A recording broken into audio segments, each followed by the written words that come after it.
Vanderbilt and Tennessee and teams like that. Yeah, I mean, obviously I don't think statistics don't lie. I mean, they're not, they're not statistically up there with Bama and those guys, but they're very athletic.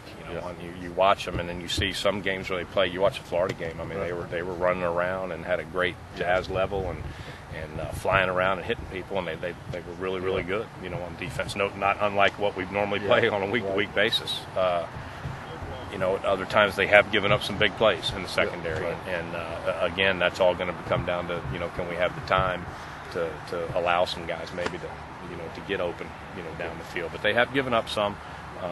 But they're athletic. They've got a bunch of different packages and play a bunch of different guys, and we're going to need to play well this week. That's for sure. How do you rate Steve's performance last week in Knoxville? It wasn't bad. It wasn't great. The disappointing thing was the 2 turnovers. Right.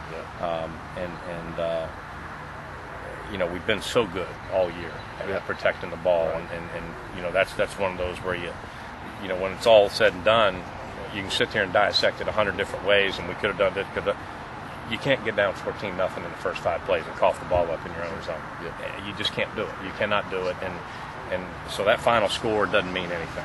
The bottom line is we early in the game gave them an advantage that you just can't do, and it's awfully hard to come by, especially for a very young football team like we are. And I did think he battled well. He battled back after that. I thought our kids offensively played hard. And the thing I was most impressed with at the end of the day is that we played all the way to the whistle into the game and tried to make it cut. And we, play here or play there, and we might have had a chance to sneak back in that thing. Well, one thing we talked with Stephen about after the game was that I think he's slowly gaining appreciation of how difficult it is to win on the road in this conference and facing the crowd. That's going to be another 70,000 plus there in Fayetteville Saturday, screaming their lungs out. Does it take a special, person to be able to play quarterback in the league and be able to win on the road in this league and facing the adversity you got to face? Sure it does. I mean, it's hard to win on the road. And then obviously in this league it becomes harder because of the environment you're playing in. On the other hand, that's why we all like to play and coach in this league, because the environments are great. Every time you go on the road, it's a fun place to play. There's no better league and more fun league to win on the road than the SEC. But it's hard to do, and maybe that's why it's so enjoyable when you do, because it's difficult and it's very satisfying when it happens. But a lot of it just boils down to mental. It's all mental, and hopefully, the games. We've lost to very good teams in tough environments. The 3 losses we have right now. Hopefully, as a young team, and we keep telling them. I keep telling them all the time. I keep telling Steven, every game. Hopefully, you learn a little something more about it. And it should come a little more easy. You put yourself in those positions. You hope that you continue, and eventually it becomes a situation where you're just so comfortable about it, you don't even worry about where you're playing. In what area has Steven progressed the most from?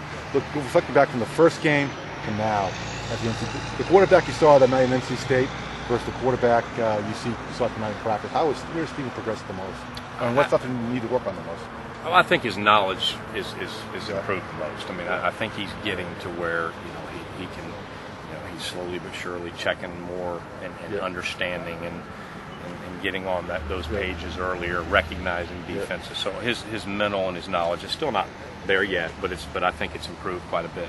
I think his comfort level's gotten better, but not where it needs to be yet. Right. He still has stretches during games where he just plays a little anxious, and I think that comes with age. It comes with age and it comes with reps,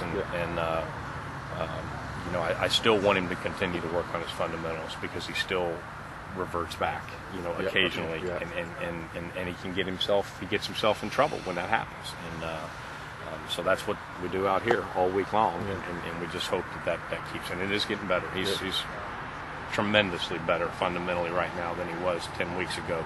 But he still, again, stretches where that anxious stretch, and fundamentally, occasionally, he breaks down a little bit, and we want to try to eliminate those. He talked after the Tennessee game about taking more charge in practice this week, and then trying to make sure the faster pace. Him and Mo Brown both say the same thing. Mm-hmm. Have you seen that from Steven this week? They've tried. They've tried, and they've I thought we had a pretty decent tempo. We got the team tonight and trying to bounce around and move around, and some things you do sometimes don't allow you to go as fast as you'd Right. like because you're drawing stuff and putting stuff on cards for scout teams and things of that nature. But I mean, he's not where he wanted to be yet leadership wise, but he's getting there, and I think he is getting more comfortable with that. And he's got to get, that's part of the gig. When you want to play quarterback, you got to become the guy. It's got to become your offense. So we talk about it regularly. Thank you.